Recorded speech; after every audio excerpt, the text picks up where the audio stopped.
Welcome back to the channel, everybody. For those of you who are new around here, my name is Michael, aka Dr. Cellini, and I am a diagnostic and interventional radiologist in New York City. On today's video, we are going to be reacting to a video from one of my favorite people, Dave Ramsey, who is a straight shooter. I watch this guy pretty frequently. He has some pretty good tips on financial success and financial freedom. The video that caught my eye today, and the reason I'm reacting to it, is because the title of this video is, I'm a multi-millionaire doctor, unmotivated to work another 13 years. I don't know why it's 13 years, but I guess we'll find out. I have not seen this video, so let's go ahead and get into it and see what it's all about.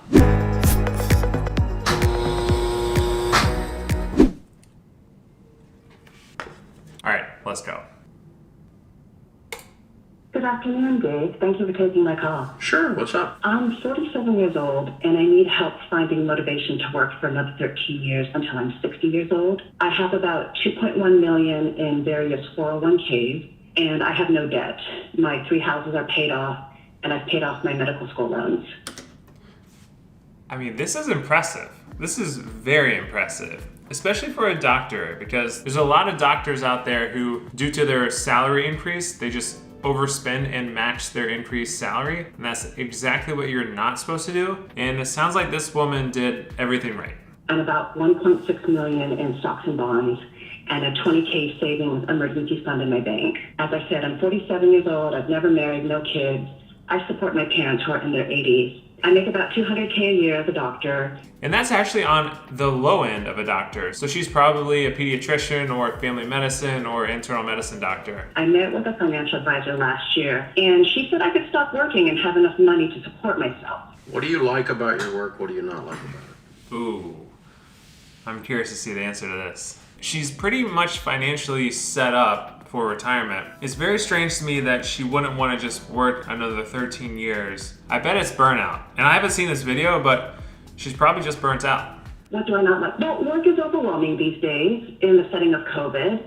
I always work more than my paid hours, and I accept that. If I truly didn't feel the need to work, I might go to music school. I play the piano and the violin, and it's always been a dream of mine to apply to them.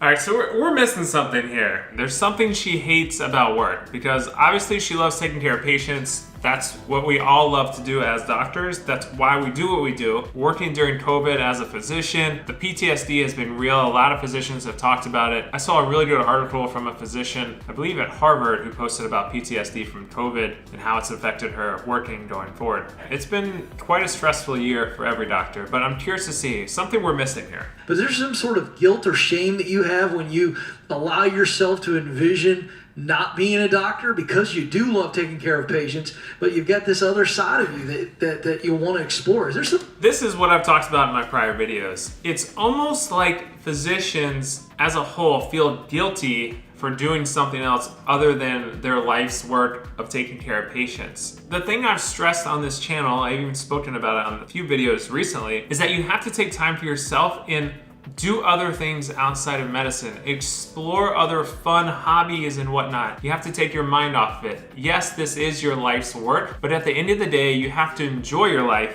as well. It's very important, and it's how you not become burnt out. If in the next 13 years I develop arthritis or lose my hearing, will I regret not having taken the chance of getting my skills in place and The answer is auditioning yes. and trying? I think the answer is yes. That's what I hear. But see, I don't understand this, because she's clearly set up going forward, especially for retirement. Why is she asking if she should?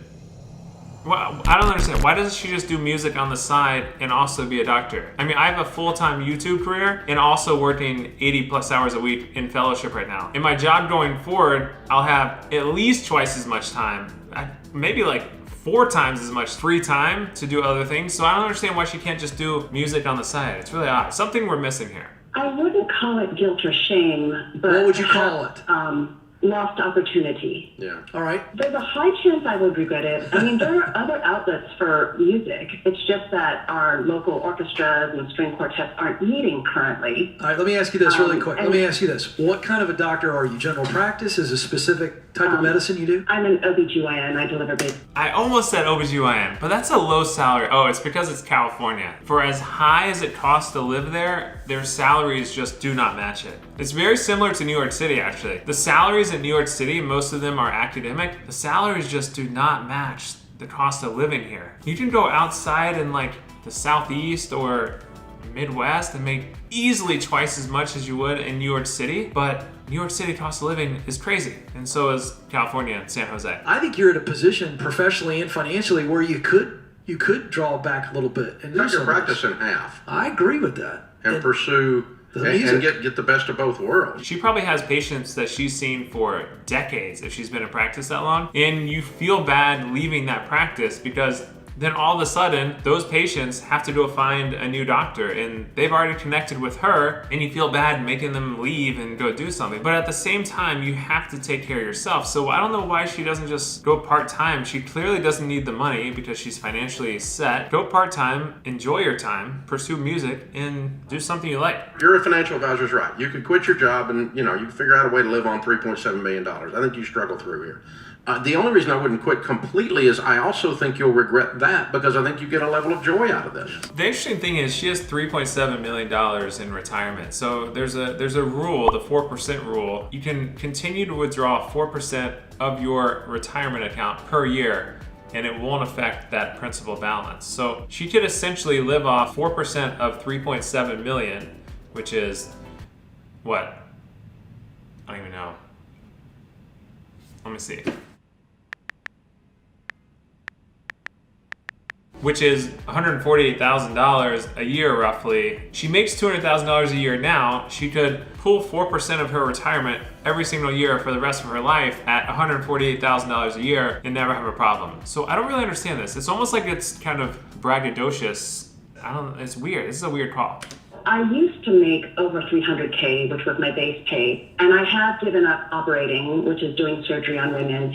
And as of last year, I did give up labor and delivery. See, that's why her salary is low, because that's what I was confused at. And then a lot of OBGYNs do this. They give up obstetrics because you're there overnight, you're on call a lot delivering babies, and it can wear you down and burn you out. So she's cut down on surgery, she's cut down on delivering, and makes $200,000 a year. I don't understand she probably has all the free time in the world. I'm really confused. So I'm no longer on call on weekends, nights, and holidays.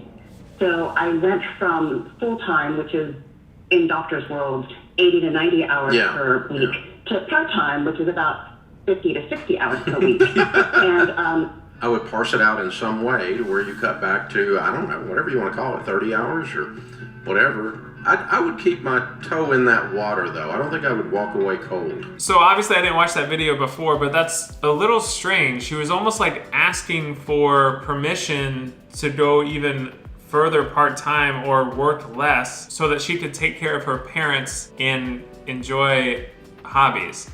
That was really strange. She was like asking for permission. So this is what I cannot stress enough for people who are in medical training and those who are becoming a physician. We work so hard in our job throughout residency, throughout medical school, throughout fellowship. You have to spend some time enjoying your life and doing other things. Travel, pick up a new hobby, meet people, socialize, go out. Yes, we take care of patients and we should devote our life to that, but it doesn't have to be every hour of our life, and you shouldn't feel guilty for not doing that every hour of your life. So I just want to stress that.